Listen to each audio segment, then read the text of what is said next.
Bonjour et bienvenue dans votre chaîne L'univers de SVT au Maroc. Pour les élèves de la deuxième année de collège, toujours dans le livre Sigma, le chapitre de la reproduction sexuée chez les animaux, les organes génitaux chez un animal vivipare. إذا في هذه لا سيونس بالنسبة لتلاميذ السنة الثانية إعدادي غادي نكمل معكم التوالد عند الحيوانات دائما في كتاب سيغما، وغادي ندوزو باش نشوفوا الأعضاء التناسلية عند الحيوانات اللي هي ولودة. Et je commence par le document 1, l'appareil génital du bouc. إذا غادي نشوفوا الجهاز التوالدي أو التناسلي عند هذا الحيوان اللي هو le bouc. Alors, on va voir l'appareil génital du bouc. Alors, comme vous voyez ici, on a une légende à remplir. Donc, je commence par, alors, 1, c'est la prostate.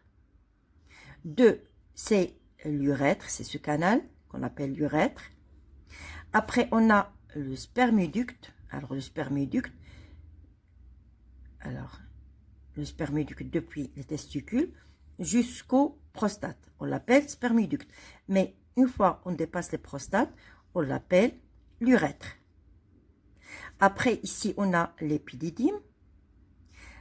Et on a testicules, qui sont les organes qui produisent les spermatozoïdes. Et enfin, on a le pénis, qui est l'organe d'accouplement. Et je passe à l'appareil génital de la chèvre.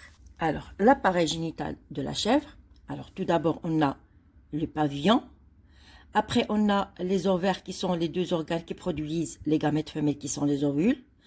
Après, on a le vagin. Et 4, c'est l'utérus. Après, on va voir les organes génitaux et les gamètes chez l'oursin. غادي نشوفوا الأعضاء التناسلية وإنتاج الأمشاج عند قنافذ البحر. Alors, l'oursin femelle libère un liquide orangé contenant des ovules. إذا قنفذ البحر الأنثى كتطرح في الماء واحد السائل اللي هو برتقالي يحتوي على بويضات. L'oursin mâle libère un liquide blanc contenant des spermatozoïdes، في حين أن قنفذ البحر الذكر كيطرح في الماء البحر سائلا أبيض يسمى المني يحتوي على حيوانات منوية. Après, on va voir l'oursin femelle disséqué.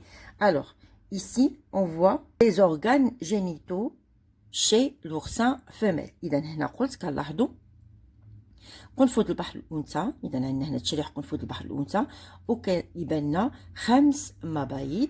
هاد المبايض هي اللي كتفرز السائل البرتقالي الذي يحتوي على البويضات. Alors, la même chose ici, on a un oursin mâle disséqué et on voit les 5 organes génitaux, les 5 testicules de couleur un peu plus claire et qui donnent ce qu'on appelle le liquide blanchâtre, le sperme, qui contient les spermatozoïdes. Après, le document suivant, le document 5. Observation microscopique d'un ovule. إذا هنا عندنا ملاحظة مجهرية للبويضة. Alors, l'ovule, il est constitué par, tout d'abord, un noyau qui se trouve à l'intérieur d'un cytoplasme. Donc, ici, j'ai noyau. Ici, j'ai le cytoplasme. Donc, ici, j'ai un noyau. Après, cytoplasme. Et le tout est entouré par une membrane cytoplasmique. Membrane cytoplasmique.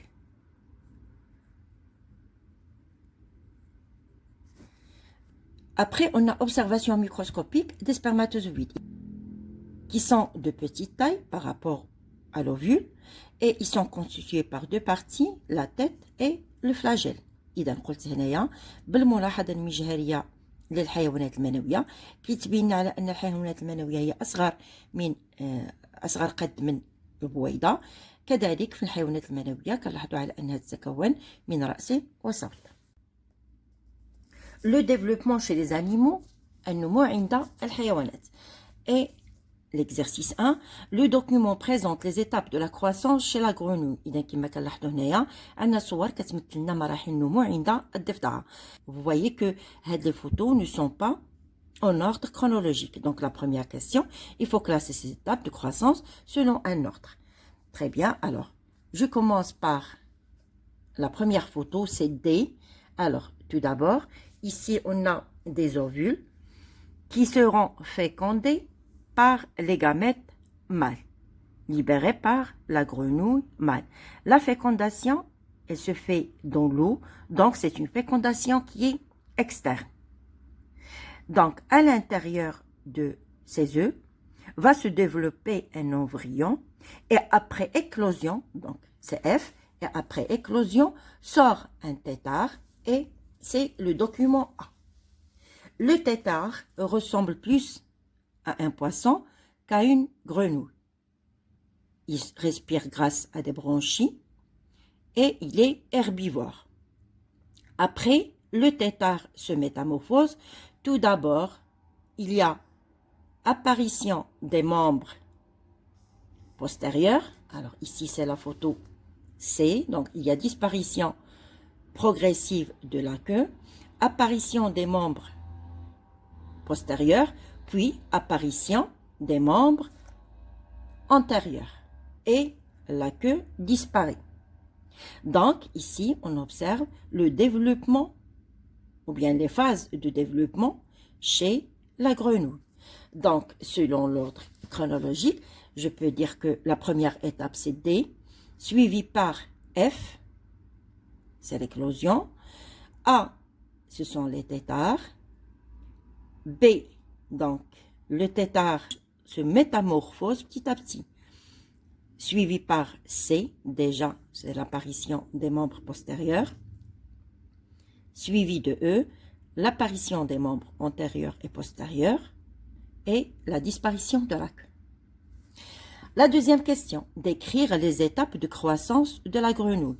إذا باش نجي نشرح لكم أكثر بالنسبة لهاد مراحل النمو عند الضفدعة. إذا اللي كنعرفوا على أن الضفادع هي من الحيوانات اللي هي عندها واحد الإخصاب اللي هو خارجي.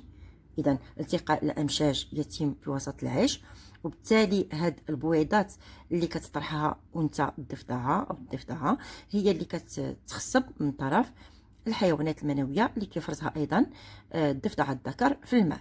إذا عندنا إخصاب خارجي. بعد ذلك هاد البويضات المخصبة بعد التفقيس غادي يخرج منها واحد الشرغوف. هاد الشرغوف في البداية كيكون كيشبه أكثر للسمكة، بالتالي فعنده واحد التنفس اللي هو غصومي وكيعيش ملتصق بالنباتات وكيتغذى على النباتات. بعد ذلك هاد لو تيتار اللي هو الشرغوف غادي يحصل له بعد تحولات، سي اون ميتامورفوز. اذا كيبدا كيتحول تدريجيا. اذا التغذيه ديالو كتحول من تغذيه اللي هي عاشبه لتغذيه اللي لحمه، وايضا كيبدا كيوقع له واحد التحول الاطراف ديالو، فكتظهر الاطراف الخلفيه ثم بعد ذلك كتظهر الاطراف الاماميه مع اختفاء الذيل. Et je passe à la question 2. Décrire les étapes de croissance de la grenouille. إذا هنا كيطلبوا منا أننا نشرحوا أو نوصفوا مراحل النمو والتحول عند الضفدعة. Alors, l'éclosion des œufs et la libération des tétards. إذا تفقيس البيض، إذا البيض المخصب، وتحرير ما يسمى بالشراغيف. Apparition des pattes postérieures puis antérieures du tétard. إذا قلنا ظهور الأطراف الخلفية مصحوبة بالأطراف الأمامية عند الشرغوف.